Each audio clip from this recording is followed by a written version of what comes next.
సుఖ దుఃఖే సమే కృత్వా లాభాలాభౌ జయాజయౌ తతో యుద్ధాయ యుజ్యస్వ నైవం పాప మవాప్స్యసి.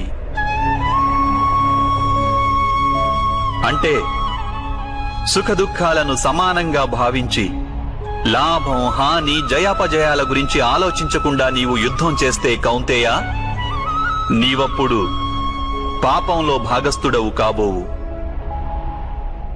దీనినే కర్మయోగం అంటారు. కాని మాధవ, ఒకవేళ కార్యబంధం నిశ్చితమైతే లౌకిక జీవితాన్ని విడిచి సన్యాసం తీసుకోవడం ఉచితం కాదా? ఈ ఆలోచన పర్యవసానంగానే ఈ రోజున యుద్ధం జరుగుతోంది పార్థ.